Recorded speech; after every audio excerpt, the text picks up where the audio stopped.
Vandals. Go Vandals. Go Vandals. Go Vandals.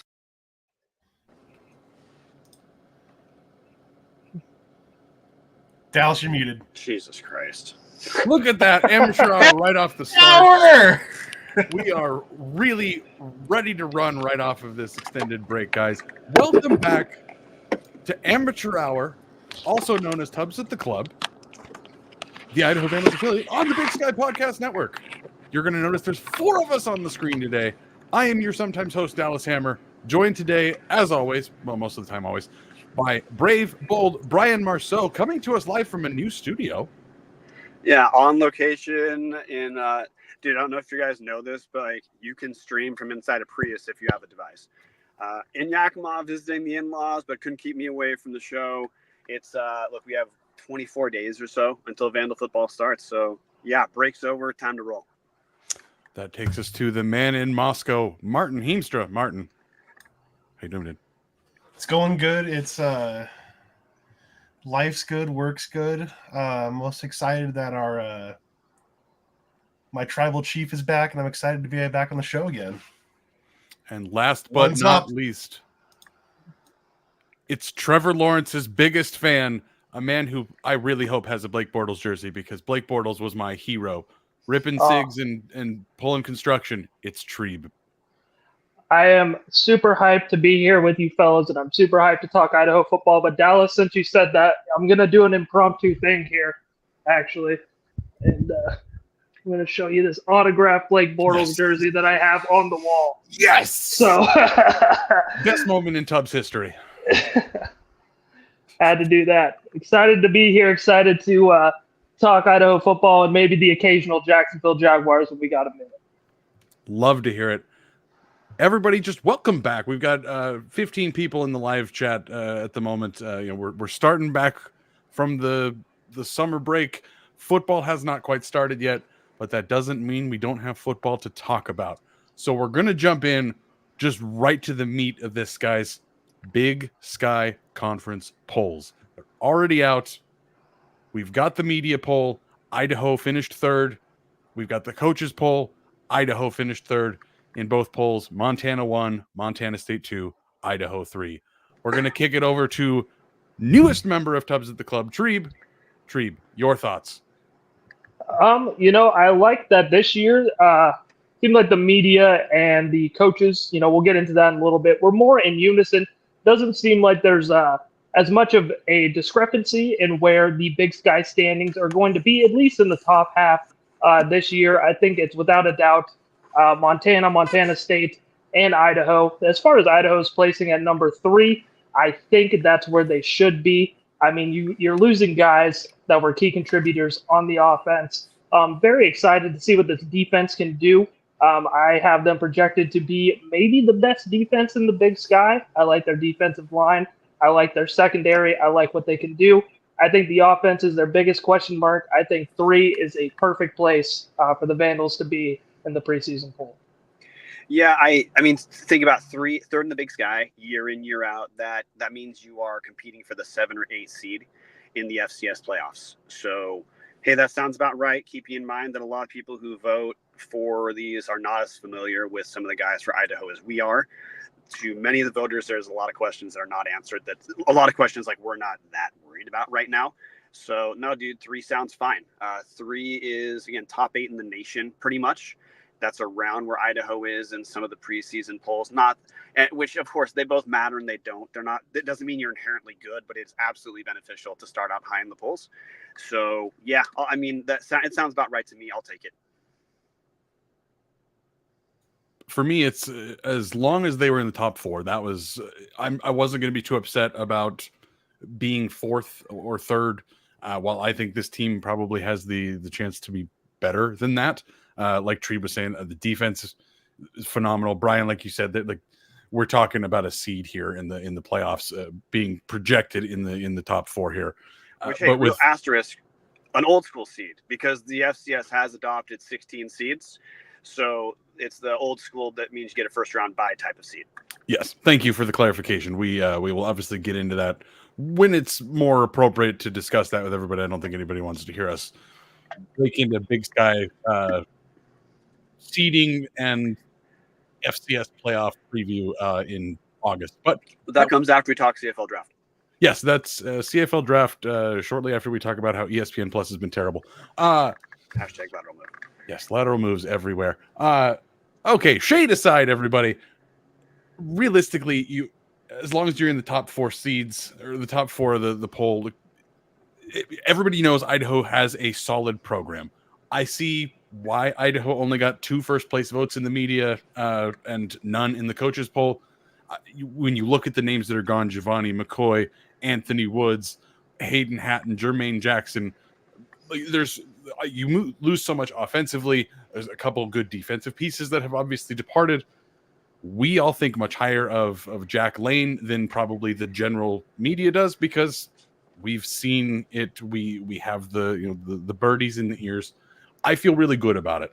Then you go to the FCS preseason poll, just came out a couple days ago. You have Montana 3rd in the nation behind South Dakota State 1, North Dakota State 2. Then it's Montana 3, Montana State 4, with Idaho at 7 and Sacramento State at 8. So again, Idaho still getting top 10 recognition out in the general public of the FCS World Tree. Yeah, I mean, that speaks volumes to the brand of football that is the Big Sky. Obviously, for me, I'm not too familiar with the grander scheme of the FCS, if I'm being honest, but the fact that, Idaho, Montana State, and Sacramento State are still in the upper echelon in the top 10 speaks volumes to what the FCS is looking at with those teams, their quality, and they have a chance to compete and go down to Frisco. I mean, it's crazy. The Jason Eck turnaround is real, and this Idaho team, if they can produce offensively, I think that's the biggest question mark for this team going forward. I mean, another way you can look at that is finishing third in the Big Sky, which, like I said, Dallas, you said they're ranked number 7 in the preseason polls. Those two 100% line up. Other way I'd look at that is both coaches and media are showing respect at the house that X built so far. So that, which is to say that a lot of coaches are not aware or as familiar with the guys Idaho has replacing the big names that departed, and they still are a top 10 team, still third in the Big Sky. That's acknowledgement that Idaho right now looks like they've built a program that's here to stay. Yeah, the Vandalorian Duffer's Tavern jumping in 7 through 10 is exactly where we should be projected preseason. Got to prove we're top 5 by beating the Montana schools. Ron Lowney saying coaching always matters. Couldn't agree more, Ron. The turnaround from... If we're going to be top 5, there's a different school we got to beat. Brian, we can't unload all of the inside jokes in the first 10 minutes of the show. We got to save some for the end. Through them. We are nuking them all here. Speaking of that top 5 Portland State, not projected to have a particularly great year, as anybody could imagine, but the 4 fans of Portland State are going to be devastated by that. Going back to the polls, guys, the overall Big Sky looks about what you'd expect. That middle tier is kind of UC Davis, Sac State. Eastern is a little bit fluctuant there. Weber State as well. Then you get into the weird stuff: Northern Arizona, Portland State, Cal Poly, Northern Colorado, kind of all pooling around at the bottom. But the Big Sky, for the most part, the preseason polls looking pretty similar to the way they have. You get over to the FCS Stats Perform poll: Montana State 3-4, Idaho, Sacramento State 7-8, UC Davis 18, Weber State 22, and then Eastern Washington receiving votes coming in somewhere in the mid-30s. So 6 different teams in the top 25 and a 7th receiving votes. That's over half the conference being picked as, again, the upper echelon of the FCS at this point. It's a powerhouse conference that the Big Sky has, and Idaho, luckily, has the schedule that they have.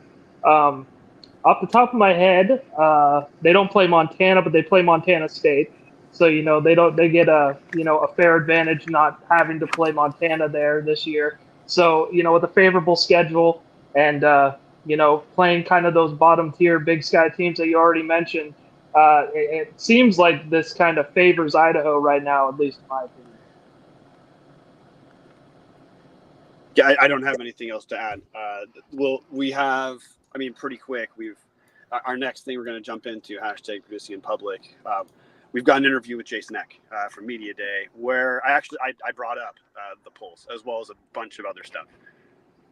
Love that, Brian. Thank you for the foreshadowing. Thankfully, it wasn't foreskin. Hey-o, Big Sky football preseason all-conference team looks a little bit different this year, guys. Only one offensive player for Idaho, Jake Cox, tight end, named to the offensive all-conference team. On the defensive side, we've got Dallas Afalava and Keyshawn James Newby, both on the defensive line. And then, as always, Tommy McCormick, recognized for his stellar work in the secondary. And then incoming new player for the Vandals, kick returner Abraham Williams, named to the preseason all-conference team, which, if anybody's ever watched him take a kick return, that feels like that's got to be a unanimous pick right there. For sure. I think the only thing that's surprising there, and I'm not trying to throw shade on Jake Cox's name. I think he is a great tight end for what he is in Idaho's system. I'm just, wondering what the other tight end talent is like in the Big Sky for him to get that nod. Obviously, big ups to Jake Cox, but a little surprised that he got the all Big Sky nod, at least in my opinion. I mean, hey, I'm the one who filled in our poll for the preseason Big Sky, and not trying to make this boring, I can answer your question. There's not a ton of returning talent at tight end as in production based off of last year. So Gotcha. I think Jake Cox gets hit the votes for more respect that he does well as a blocker for sure, which coaches do notice that. And 100%. The belief that he's probably going to start to get some more reps as Idaho's able to run some different personnel, and just with Hayden Hatton and Jermaine Jackson gone, other people are going to get catches. Yeah, and we've talked about it at length on this show. Jason Eck comes from 12 personnel. We're expecting to see more tight end usage as things go here, because the tight end room has only grown larger and larger, while maybe the impact on the field hasn't been as statistically productive as you'd expect with that many folks in the room. But again, as we shift away from the end of the Petrino classes to Jason Eck having a full program of entirely the guys he brought in, I would expect to see a little bit more production out of that tight end room. Could be Jake Cox, could be Chance Bogan was a guy that was mentioned a long time ago as, hey, that's a big time recruit. There's so many different names in the tight end room. Somebody's bound to explode this year because, like you said, Brian, there's a whole bunch of different pass catchers. It's going to be a completely different looking offense. Jason Mayer in the comment section very quickly. Brian looks and sounds like he's in the traffic chopper for KVND Channel 7 News. Brian, back to you. Yeah. Dallas, you're going to get an answer to the speculation that you just had when we play the interview.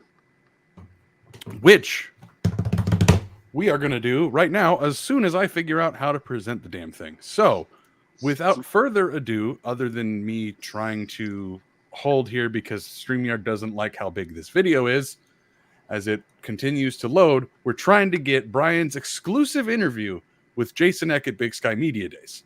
Yeah. So there's a couple. University of Idaho head coach. Sorry, Brian. Go ahead. It finally loaded.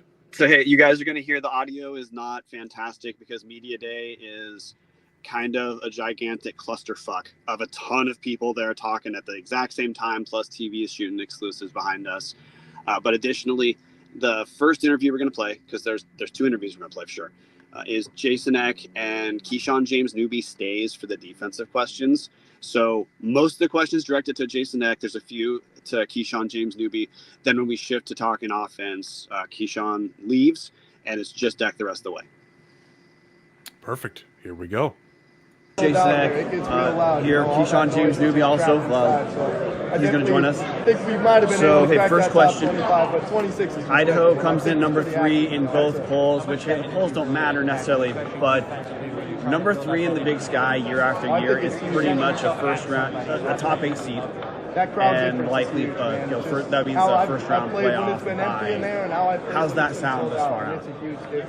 Yeah, I mean, I think that's, you don't want to take steps backwards. So getting a bye last year, you don't want to go back and not get a bye. So I think that's certainly a goal of ours this year. And, I think it's, I think the coaches picked us 5th last year. So I think last year they might have thought we were a flash in the pan and we're going to take a step backwards, and we didn't. We took a step forward. So, nice to be respected. And again, you want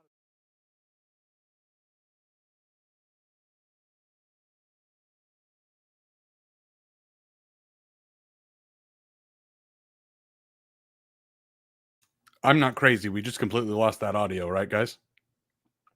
100% just lost the audio. Yeah. Awesome. Love that for us. Really starting amateur hour strong. Let me see what I can do in the background. Bryan and Trebe, emergency filibuster. Jesus Christ. Well, yeah. I mean, hey, I look. You're going to get back to Jason Eck, but one, it's nice to have him. I know he's not on our show because Terry does not let coaches come on the show because our should have been fired AD is who she is. But it's not. I mean, I just like to be able to sit down and talk to Jason Eck. Like phase one, he's an incredibly likable guy. He's building support by winning games, but also people want to support Jason Eck, the person. So I know, like, we just played like 4 seconds of that, but you know, look, I had talked to other coaches. He comes across as relaxed. He comes across as wanting to pull you in, you know, enthusiasm wise and energy wise. So look, before we get to the rest, I mean, I'm still just stoked that we have a guy like Jason Eck right now.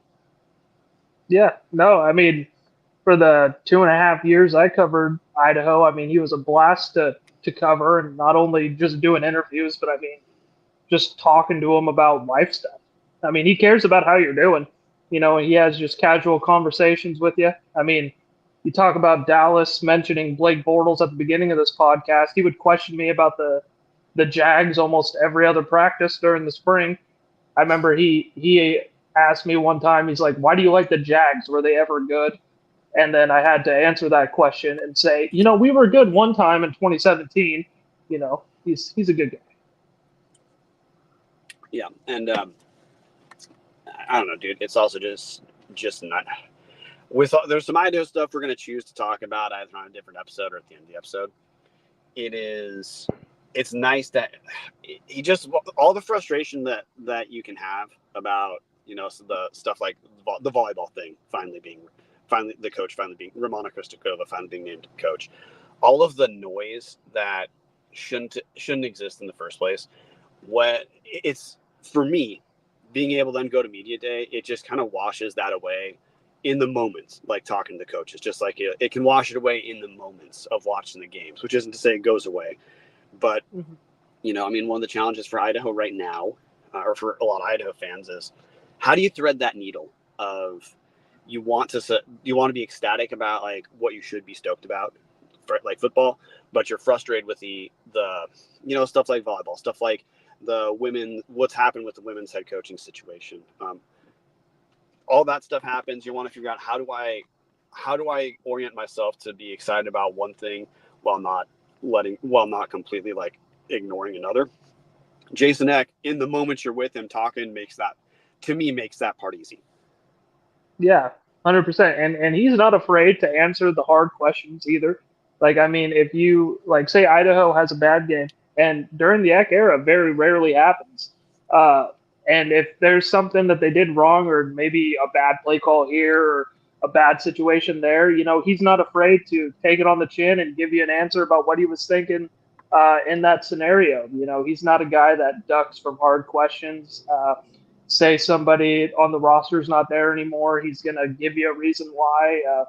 He's a pleasure all around, not only for a fan experience, but as somebody who used to be a journalist, you know, for somebody in the business as well. Jason Eck is great for the fans and great for the business.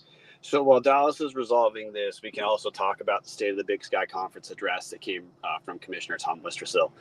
And Commissioner Tom Wistrcill hit on a few points that I think are interesting and tangibly relate to the product on the field.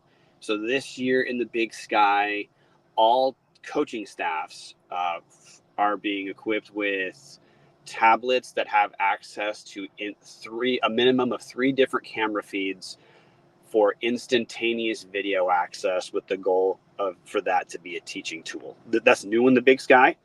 It doesn't keep an archive of all of the games throughout the season, but for example, like, hey, let's say an O lineman just gets blown up, gives up a sack. The whole point is a coach can pull the dude over, show the guy video of what happened immediately to try to help again, as a teaching tool to try to help improve quality on the field. So hey, that's phase 1. Phase 2, every Big Sky school is going to lose between 180,000 and 300,000 and change for the next decade due to the House settlement, which you could call Tom Wistrcill not happy about that. Because, I mean, the payout from the House settlement is going to go to Power 4, Power 5 conference players, former players, and not to any dudes right now. So the way Wistrcill talked about it is FCS schools are paying so that Zion Williamson can get some back money.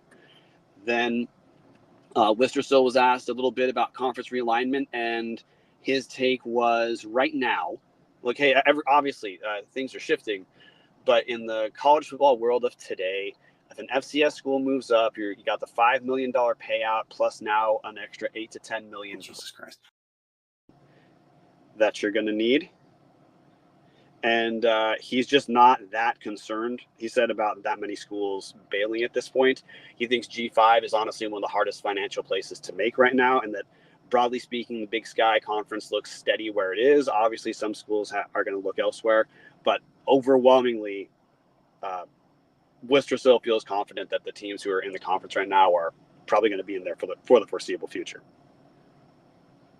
Thank you for the filibuster, Brian. I'm going to jump back in. I think we fixed the ECH audio. We're going to try that again. Round 2 of Amateur Hour coming right up as soon as my computer decides to load the damn video. We're sitting here spinning. We're spinning. Got head coach, University of Idaho head coach Janicek here. Keyshawn James Newby also. He's going to join us. So, hey, first question. Idaho comes in number 3 in both polls, which the polls don't matter necessarily, but number 3 in the Big Sky year after year is pretty much a first round, a top 8 seed. And likely, that means a first round playoff bye. How's that sound this far out? Yeah, I mean, I think that's, you don't want to take steps backwards. So getting a bye last year, you don't want to go back and not get a bye. So I think that's certainly a goal of ours this year. And, I think it's, I think the coaches picked us 5th last year. So I think last year they might have thought we were a flash in the pan and we're going to take a step backwards, and we didn't. We took a step forward. So, nice to be respected. And again, you want to be at a place where high expectations are just normal. I mean, you look at Montana State, they have high expectations every year. It doesn't matter who's coming back or that. And, yeah, it's good. That's what you want. Okay. So, hey, Keyshawn, got to ask you before I ask Coach Egg. Got a new defensive coordinator, Dan Jackson. What's different about Dan Jackson compared to Rob Orich so far? They're similar guys. I don't think there's there's not much of a difference. They're both very enthusiastic, good guys. And, the scheme is similar. So, I don't really notice a difference. I'm getting to know Jackson just a little bit by little bit each day. So, we're just going to keep continuing to get to know him and keep building that bond with him. So, yeah. Okay, what do you think is going to – so when fans see that first game at home against Albany, the revenge game, what's gonna pop defensively to fans right from the get-go? That we're not out on the field all the time. We're going to see a lot of 3 and outs. That's really what it is. You're not going to see us out on the field much. It's going to be offensive drives, long offensive drives, and short defensive drives. We're planning on getting 3 and outs all the time. Hey, Coach, what players are taking over as emotional leaders defensively in the locker room? Well, I think our leadership is still, expanding and growing. I think, we had some really passionate guys in the D-line. Keyshawn's one of them, Jakari, Amari Notice, and I think that's our job as coaching staff is to, help mold those guys and help, channel, kind of raw emotion and raw passion into more strategic passion and leadership. And, I think those guys are. I think in the back end, too, with 2 safeties who are veterans with Kyron Beechin and Tommy, who are both social guys, not quiet. I think Andrew Marshall in that corner room, it's a little inexperienced at Idaho, but really they're pretty experienced. All those guys have played a lot of football. So, I think we're going to be continued to go, and I think that's going to be the fun part. I on purpose did not vote on didn't have the players vote as captains in the spring because I wanted to see that leadership continue to grow and emerge. And, I think that's going to carry over. We carried over the summer. I've seen our leadership increase, and I think it'll be another opportunity in fall camp for our leadership to increase. How would you describe the defensive identity of the team? Well, I think we can be really good up front. I think our D-line is definitely in the conversation to be one of the best D-lines in the conference. And if we want to win this league, if we want to get a first-round bye, they better be the top D-line in the conference. And I think we have some depth there. We got a lot of guys who've played a lot of football for us. I think we're going to be able to play 8 to 10 guys at D-line and hopefully keep them fresh and playing really, really hard. So I think that hopefully can be the identity of our defense. And then, a stingy back end that doesn't give up a lot of big plays, which I think is something we've done well the last 2 years, is limiting big plays we've given up. Keyshawn, same question for you. How would you describe the defensive identity of Idaho Vandals? I would describe our identity as, strong, a stronghold, like a stable, we're very strong. Our defensive line is returning, so a lot of veterans back there on that D-line. I've matured as a person. I feel like, my leadership role, a lot of people look up to me now. Last year was a little bit different. I was a new guy coming in and, trying to play with some guys that probably don't know me and probably, just a new guy, a new face on the team, right? So, this year it's good to see all these guys coming back. I think we have 8 starters coming back, is what I heard, and so yeah, it's going to be good for us. It's a lot of veterans on that defensive side. So we gotta hold it down. Coach Jack, what position groups defensively do you consider relative strengths? I would say our D-line and our secondary. I do, and then our linebacker position is where we lost some good players. Matthias Bertram's played a lot of football. I think Isaiah King really came on and had a great spring for us, a linebacker. But we lost some good players there with Trey and Exery. So I think that linebackers where we still have to have some guys emerge. Okay, Keyshawn. So last year Idaho goes 3-2 against playoff teams. In those 5 games, you guys gave up an average of 24 points per game, which, just focusing on only those playoff teams, that'd be the number 4 scoring defense in the conference, which is pretty good. How do you guys take a next step to go from, let's say, a good defense to a dominant defense, or a team where when people think of Idaho, they think defense first? Okay. So everyone's staying on the same page, really. Making sure everyone's staying on the same page, and then positive attitude. Positive affirmation to your teammates. That's really what's going to carry over. We have the talent. The talent is there. Now it's all of us working together in one motion, right? That's really it.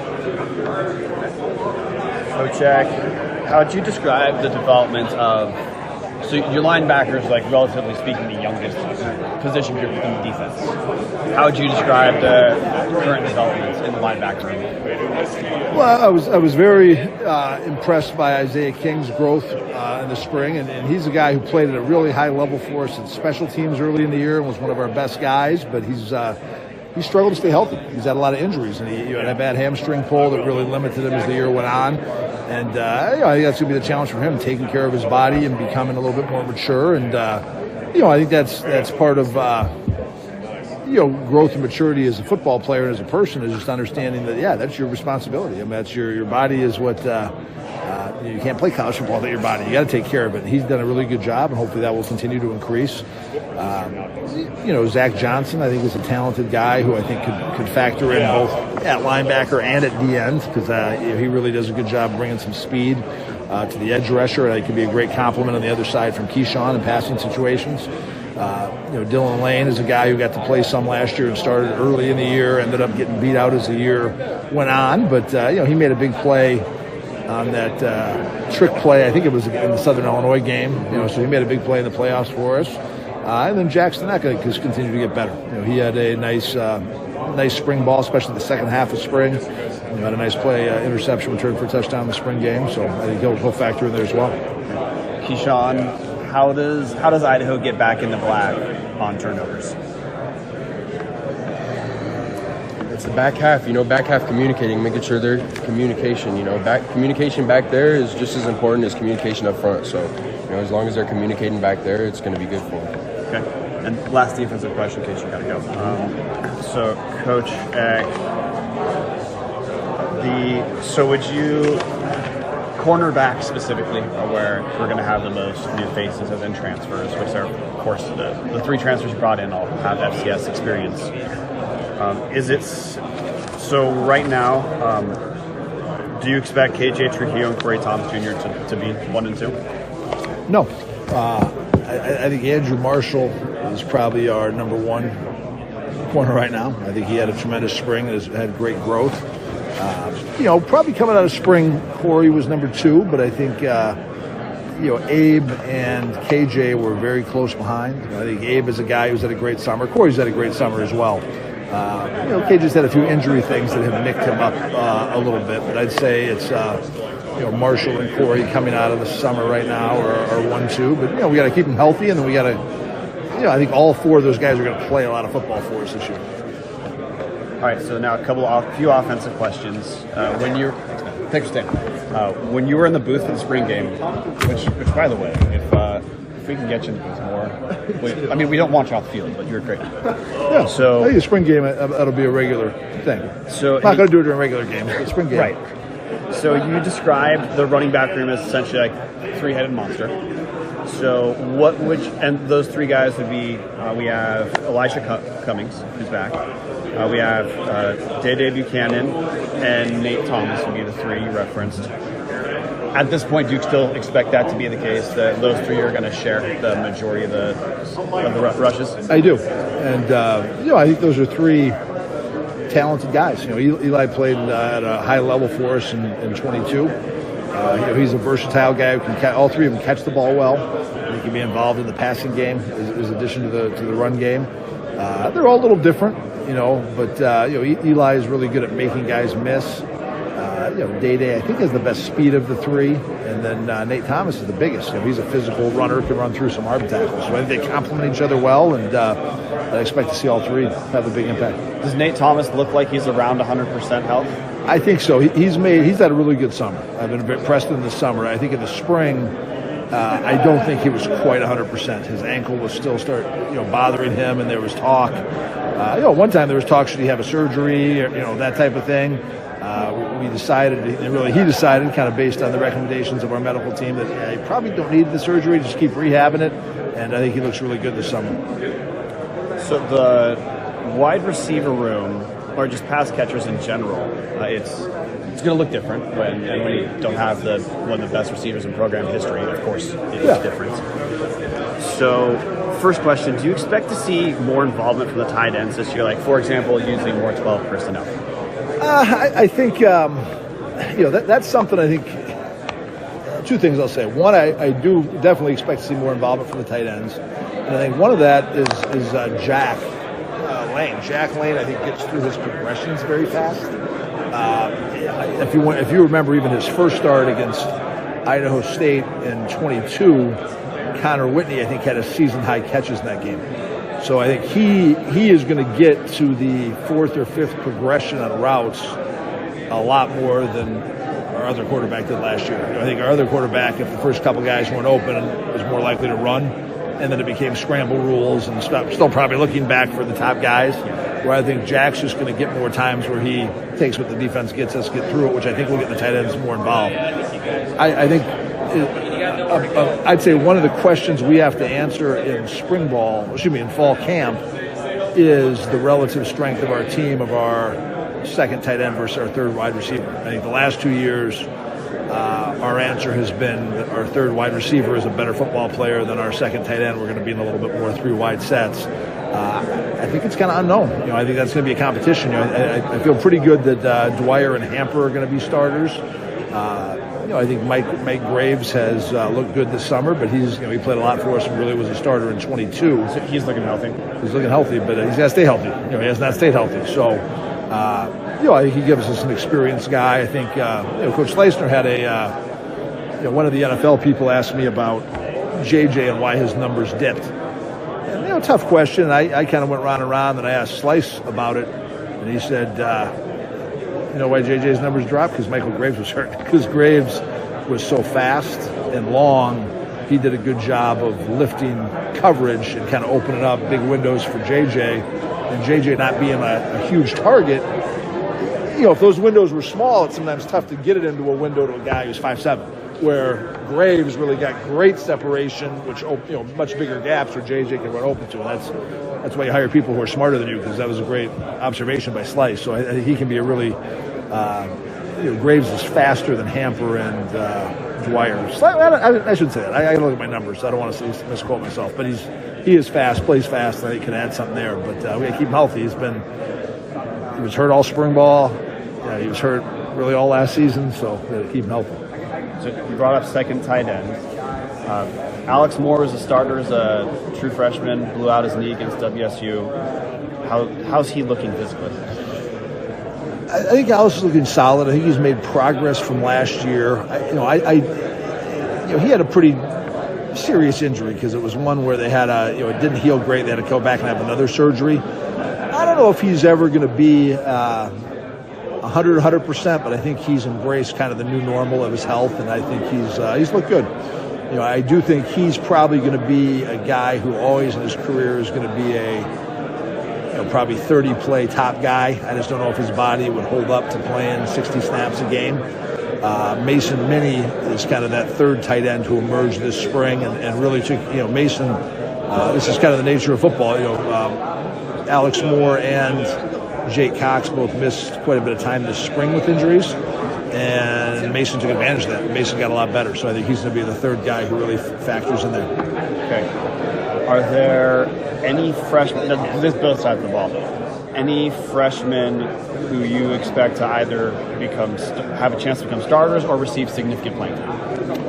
I think that's going to be really important that we evaluate that early in fall camp. There's some guys who I think look, ready physically. Diesel Wilkinson was here in the spring. Titus Ringer, who was here in the spring. Aaron Kinsey, I think, has looked good this summer. But we're not practicing yet. They're doing drills drills with the coaches. They're doing 7-on-7 on their own when we're not there. So that's really a big emphasis early in training camp. First 10 practices, trying to decide, all right, who are the guys who can help us here. Okay, so just a couple more questions. One, describe the O-line improvements or the O-line evolution that fans are going to notice from week one. Well, I was on those guys a little bit. I didn't love the jump we made from year one to year two. I think we needed to make a bigger jump than we did, and the one thing I appreciate about those guys and I appreciate about Coach Booth is I think they responded well to that. They didn't pout or hang their heads. They embraced that, and I think their work ethic has taken a step forward. I think we've had some guys who've emerged this offseason that have helped up the competition in that room. A guy like Logan Harris, who has not played a lot for us, but took a big step this offseason. A guy like Caden Robinette, who earned a scholarship and really beat out a guy. Caden beat out Leighton Vining, who started down the stretch, and then Caden came in the spring and beat him out. So I think they're making steps forward.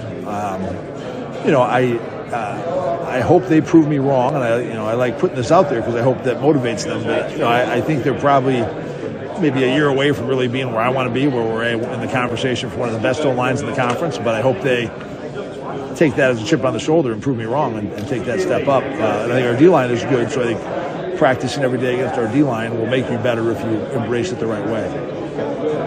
What's different how's the Vandal offense going to look different with Jack Lay and under center? Well, I think we'll probably be on schedule a little bit more. I think Vonnie, one of his greatest assets was his way to extend plays and kind of draw, make things happen, kind of on his own with that, where I don't know if that's going to be. Jack is a solid runner and has gotten better athletically, but I think he's going to be better on schedule. I think you'll probably see him a little bit more, trying to get us into the right play. And, he's got a great sense of seeing things pre-snap, feeling where blitzes are coming from, changing protections and things like that, which is a great weapon when your quarterback can kind of be that coach on the field to do those things. And again, I think to protect the quarterback, sometimes Vonnie's best protection was himself, escaping sacks. And you look back at our Cal game last year, and either they had 0 sacks or 1 sack. And I would attribute that mostly to Vonnie making stuff happen. Now it's got to be the O-line, the backs together, doing a good job of helping, in protection and making that a better piece. Last question. There has been regular online photographic evidence of the Eck family taking various Idaho lake vacations. What is the definitive Jason Eck power ranking of Idaho lake destinations? Give you a top 3. It's really tough. Since I have been at Idaho, I've hung out at the following lakes. I've hung out at Coeur d'Alene, Pend Oreille, Hayden Lake, Payette Lake, and Cascade. And I probably would say my top 4. I'd say my top 3. I'd probably say Pend Oreille, Payette, and Hayden Lake. I'm going to give that my top 3 ahead of Coeur d'Alene. Coeur d'Alene just gets a little crowded. I worry about the kids tubing and stuff when there's so many boats and things. But it's a beautiful lake. Jason Eck, thanks for your time. No problem. Appreciate it. Before we get to our final video, if you are looking for a great all-inclusive week-long vacation, don't look past your backyard. Hughes River Expeditions has been vandal-owned and operated since 1976, and they're ready to take you on the vacation of a lifetime. Enjoy a multi-day trip down the Middle Fork of the Salmon, the main Salmon River of No Return, the Salmon River Canyons, or the Selway. You can even check out special trips like one to see the Perseid meteor shower. Camp on pristine beaches, Bryan. Run amazing whitewater, hike scenic trails, spot wildlife, soak in the beautiful natural hot springs, and like I'm always telling you guys, fish some of the most remote stretches of river in the entire USA. Just bring your clothes and let HRE handle the rest. Grab a paddle, catch dinner, and ride the bull all throughout the Gem State. Call them out 406-540-4450 or check them out at hughesriver.com.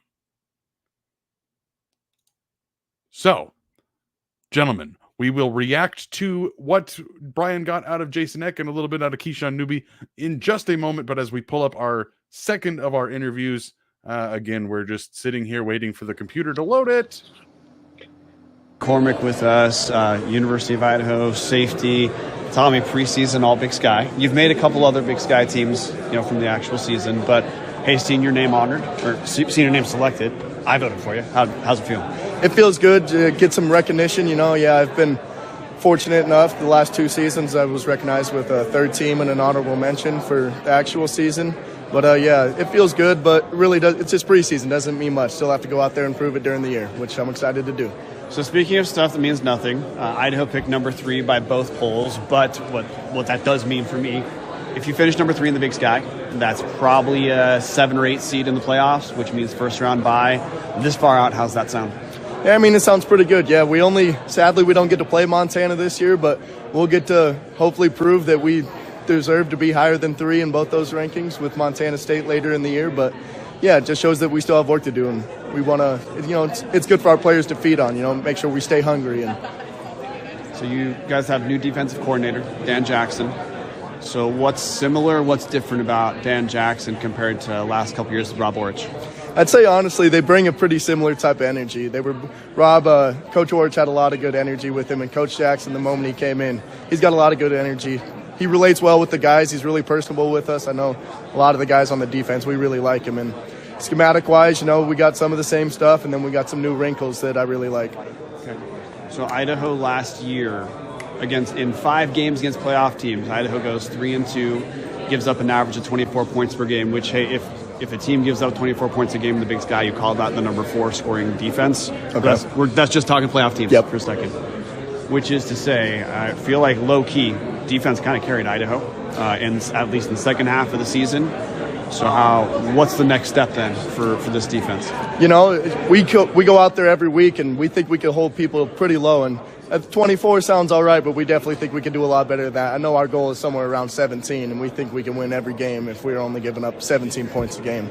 But yeah, if there's offense doesn't have a good game, so we got to pick them up. And if we're having a bad game, offense has to pick us up. That's just how football goes. And you want to be the best team, you got to help the other side out when they're not having their best day. So the only nit to pick defensively last year to me would be just getting back in the black on turnovers.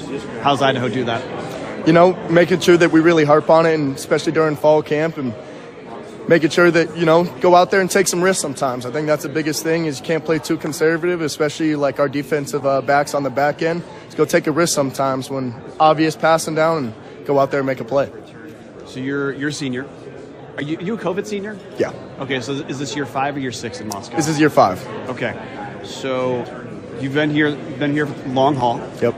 Having made all Big Sky teams, if a person were inclined, you probably could have transferred, but you didn't, which, by the way, thank you. Happy to have you here. So what's it going to mean to you to be potentially one of the senior leaders on the team this year? You pick up a degree from the same place. Your brother, Sean, he graduated last year. Correct. So second McCormick degree in the last couple of years.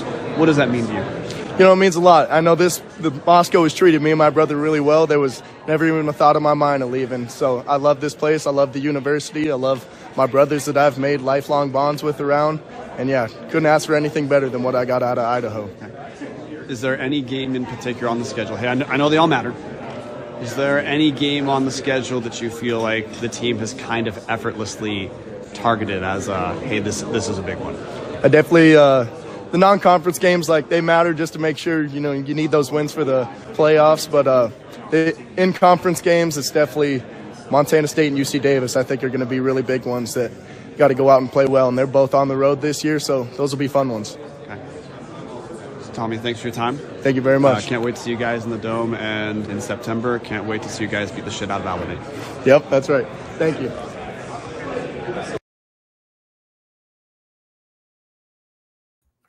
All right. Apparently my camera died over the videos here. So I am now a too hot to handle hammer.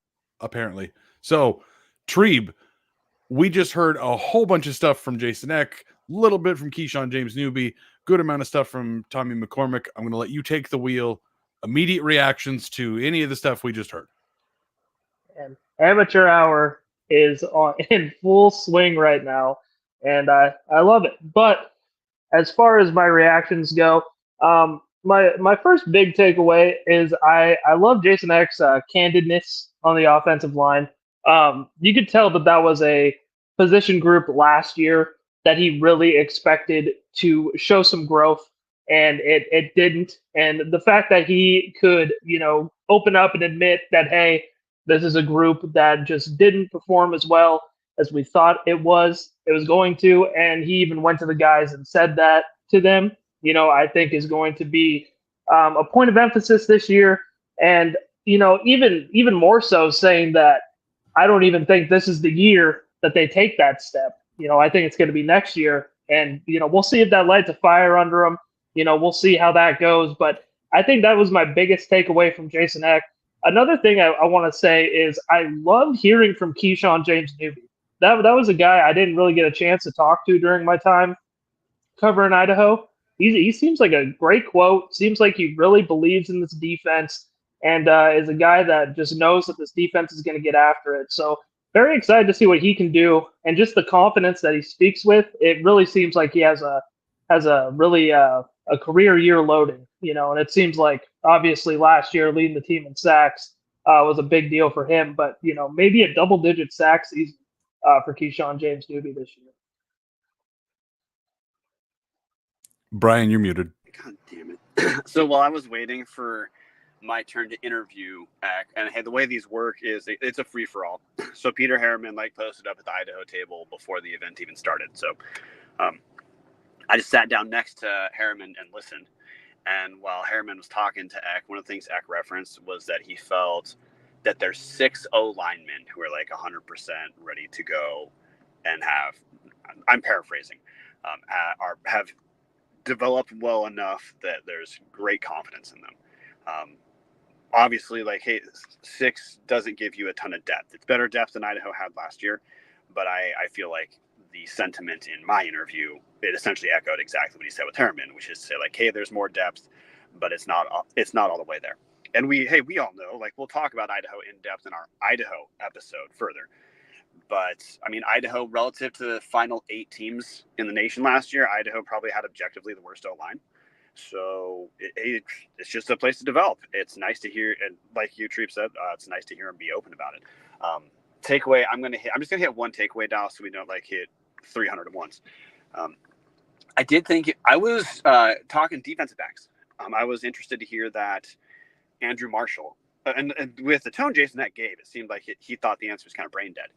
That Andrew Marshall is the number one tight end, and that Corey Thomas Jr., I believe is one he said appeared out of spring to be number 2, but that Abe Williams and KJ Trujillo are kind of battling it out, for additional reps. My big takeaway was, one, like, okay, well, awesome that there's the confidence in Andrew Marshall, but 2, that's 4 dudes who there's one who appears to be clearly ahead of the rest, but 2, 3, and 4 appear to be relatively close. That's depth at safe in the secondary that I don't think we really had last year.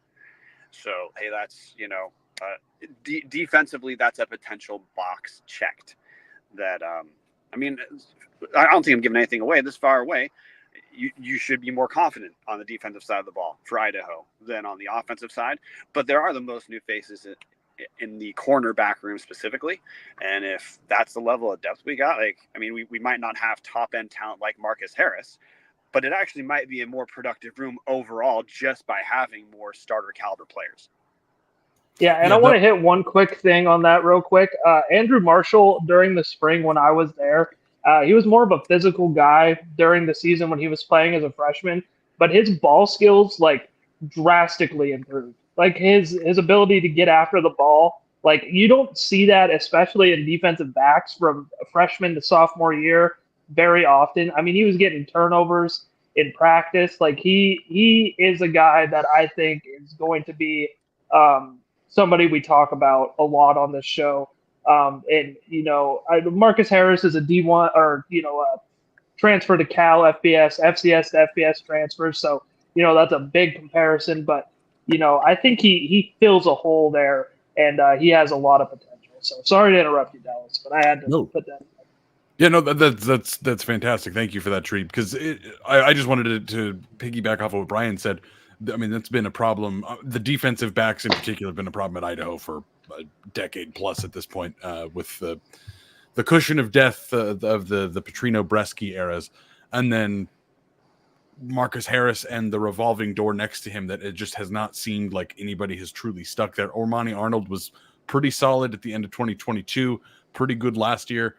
Ended up, he also transferred to the FBS, but it just has not seemed like Idaho has had the depth in the secondary that they've been needing to be able to take the steps that you'd want to take. And I think that's part of where that turnover issue happened last year, where just turnovers, they're so variant from year to year. But when you hear Tommy say, hey, we got to take a few more risks to get a few more turnovers. Well, if you have 4 corners that you're confident in, that are any of these guys can play in the first 2 spots, that's going to help a lot. My biggest takeaway was just hearing him talk about Jack Lane. It's stuff we've talked about on the show before. Duffer's Tavern in the comment section, DBs have been a problem ever since Shiloh KO graduated. It's true. Aaron Grimes has had an incredible CFL career. He was quite good at times as a Vandal, but also times he got torched because those achy teams were terrible at the end. Anyways, Jack Lane, it was really nice to hear again, not negative speak towards Vonnie, because Vonnie had a couple really great years here, and obviously winning the Jerry Rice Award is huge. But he did specifically mention Vonnie was always the guy who was 1-2, and then he took off running, and a lot of that was because of the offensive line, and he had to protect himself by getting out of the pocket and just playing backyard football. But I love hearing that Lane is more of a pre-snap reader. He changes plays, he changes protections, he gets Idaho into the look that's going to give them the best chance against the defense. And I think that's going to be huge, because I don't know if we saw a ton of that with Vonnie. We saw a lot of he takes the snap and he's already on his ass because 3 guys have blown through the line. Hopefully that's going to get better, but you expect to see Jack pick up the blitz a little bit easier, understand where he needs to throw the football, and stay in the pocket a little bit better. I think that's going to help this team. Offensively, it might struggle to start, but I think that it gives Idaho a higher ceiling at the end of the season, rather than what we saw the last 2 years of Idaho comes out hot out of the gate and then the offense just kind of started to struggle. Now, that was also because Vonnie got hurt each of the last 2 years. So again, we're hoping for Lane to stay healthy behind a slightly better offensive line, but having a guy that's going to be making those adjustments, that's going to be huge to get the ball out quickly and get it to the right guy and just dink and dime your way down the field to whoever the hell is open. Well, yeah, and I think that when McCoy got hurt and he had to be more of a pocket passer, he just wasn't. I feel like I'm not making a big jump based off of what I just said in the interview. Vonnie wasn't good at going past reads 1 and 2 when he had to stick in there, and that's a relative strength of Jack Lane's. I mean, I thought jump in order. Sorry, Trevin, but it was one of the things that was interesting to me about the interview was when he talked about, hey, some of the math on 11 versus 12 personnel is really the matchup of is our number 3 receiver a better pass catcher, better contributor, not just pass catcher, better contributor than the number 2 tight end.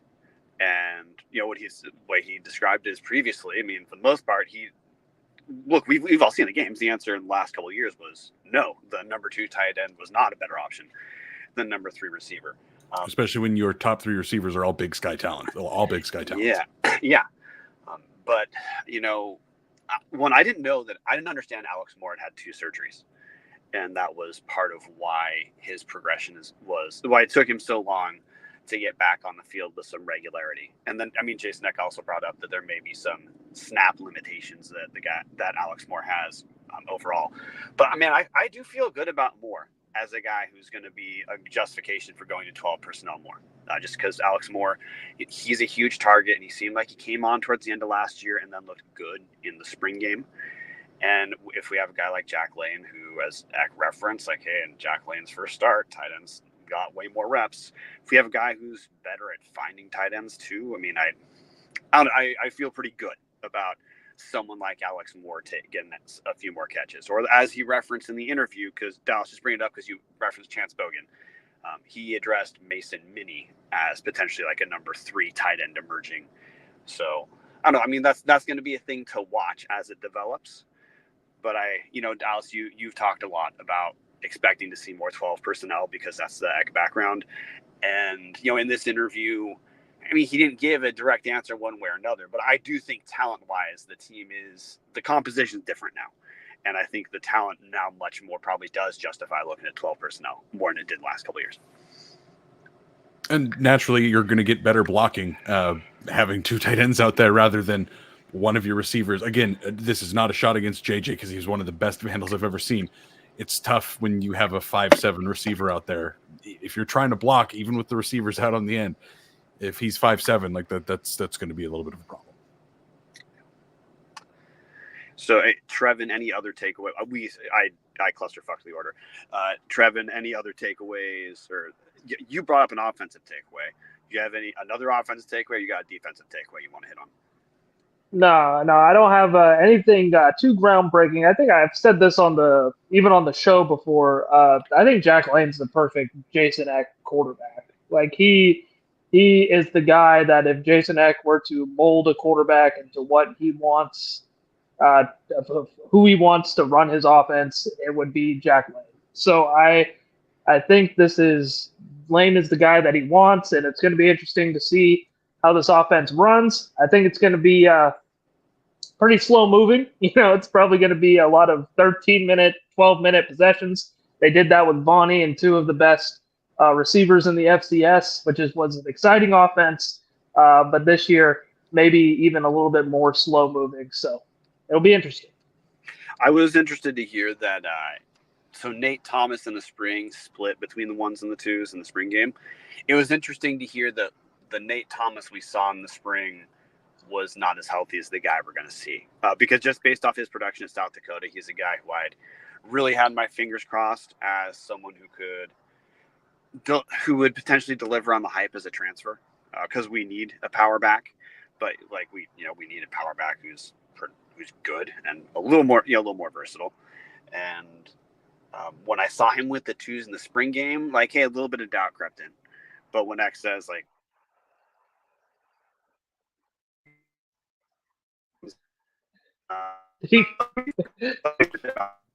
Bryan, you're not muted. You're frozen. You're gone. So that That to me is Bryan, just because you're going to need to say all of that over again. The whole thing. Jesus Christ. Jesus Your cell Christ. service failed at the worst possible time. Jesus Christ. You know what? No, let's just. We can. Nate Thomas is good. That is Yes. the point. Nate Thomas is good. He's healthier than he was in the spring. Yeah. Game time. Amateur hour. Fucking swing and a miss. Just, you know what, guys? Hey, it's the first one back from the summer break. You guys knew we were going to fuck it up a little bit. Unfortunately, it ended up being a lot bit, but what do you expect from Tubbs at the Club? That's kind of our thing. Even Eck knows we're known for the dumb questions around here. So, as long as we don't take ourselves too seriously, it's fine. Gentlemen, we are over an hour. We have one other Vandal-related talking point to get to. Bryan, I am going to pull that third joke video. We'll save that for another time because we are over an hour already. Any final thoughts, guys, before we get into the final news topic? I'm good on my football thoughts now. Let's roll. Get into Let's it. roll. Love it. Again, Vandalorian Duffer's Tavern. Love the fuck ups. Missed you guys. We missed you guys too, especially you, Duffer. If you were a member of the Tubbs at the Club Patreon, you have known this for a very, very, very long time. We've even mentioned it on this show once. Romana Kriskova is now officially the interim head coach of the Idaho Vandal volleyball program. Congrats to her. It sounds like she got dicked around, but again, with a Terry Golick administration, do you expect anything different? I'm happy for her that she's here and still continuing to try to push this program forward, but just what an ending to this Gonzalez saga. Bryan, I'll let you go first, and then we'll kick it to Tree. We're going to do this one in reverse too, because I can see it in your eyes. You've got something you want to say. No, well, I was just rolling around my head like we kept reiterating the term "fuck up," which was a perfect segue into this topic. So, hey, phase one, another thing to address. Terry Golick, hey guys, July 31st came and went, no announcement whatsoever. I've had some people asking, hey, what's this mean? Best information. Terry Golick is obviously back. If she was going to be fired, she'd have been shit canned by now. Best information we've been told by multiple sources is her extension's either 2 or 3 years, so mercifully not the 5. But hey, if you're curious if Terry Golick's back, yes. So did she survive this? Yes. Am I going to forget it? No. I don't know how to handle this other than to continually give her monikers such as regional and sometimes national embarrassment. Terry Golick finally announced Romana Kriskova as head volleyball coach. I don't know what else to do so that we keep the show rolling. So shifting back to the Romana Kriskova part, the information we had from the volleyball players was the team, and the team shouldn't be able to vote exactly on this. Just full disclosure, that's not how the admin should make decisions. But the team was a little bit split on Kriskova. Some reasonably wanted nothing to do with Chris Gonzalez at all. Nothing, which I can't blame them. Some also, after reading the report, said they came away with the understanding that Kriskova, if she would have been fired, she might have been deported. Both her and her boyfriend, husband. I don't know that part, that exact differentiation between relationship. But with considering a person standing over that barrel with Chris Gonzalez as the person who would be reporting Terry Golick on you, they felt that she did what she reasonably could have to try to be protective and to try to, help the team. She certainly did not stand up for Chris Gonzalez in the investigative process. So there was no other option, honestly, other than an interim coach this late. Kriskova has some experience as a volunteer assistant internationally. Her only paid coaching position was last year under Chris Gonzalez. So, is there any world where she would possibly get hired for a Big Sky job with her resume right now in any other situation? Absolutely not. No different. Hey, by the way, Arthur Morier from women's basketball, no prayer he would have been hired anywhere given the situation.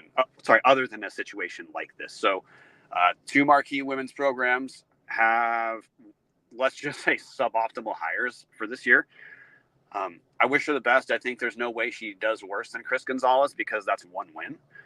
But, to our understanding, her personality is not close to Chris Gonzalez's. She will run a program that will look much different than Chris Gonzalez. So fingers crossed. I don't know what else to say. I hope things work out for her because that means they'll work out better for the team. Do not mistake this as Idaho handling this well or sticking the landing in any sort of way. Hell, like Dallas referenced, we were told she was dicked around a bit, and the fact that this was announced in August when their season starts in August, I feel that more points to further ineptitude.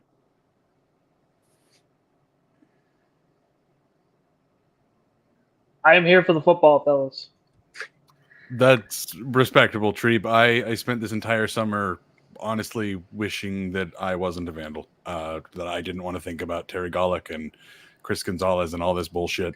It's nice to have football back around the corner and remember, oh yeah, there are positive, good things here, and it's nice to spend an hour with you guys talking about Jason Eck and the positive things going on in the Idaho Athletic Department, and not the absolute tire fire that it has just been in mostly every other sport.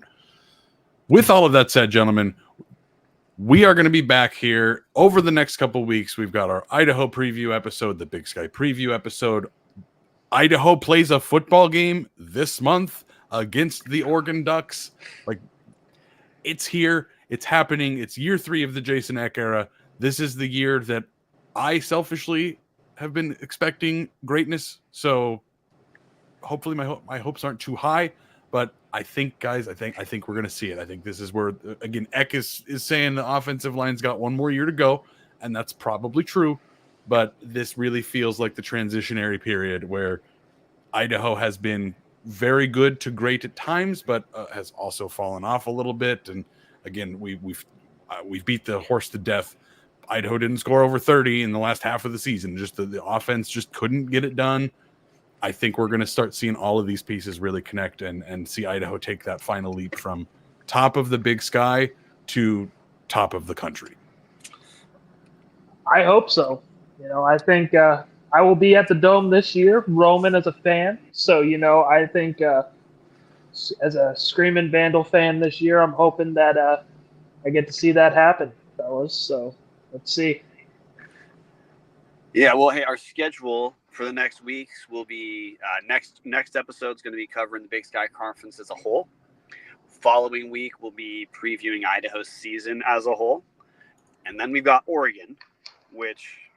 at least that's speaking of dry runs to start the year out. Yeah, or that's going to be a different monster. But anyway, our schedule's rolling. Patreon.com/Tubs in the Club to support the show.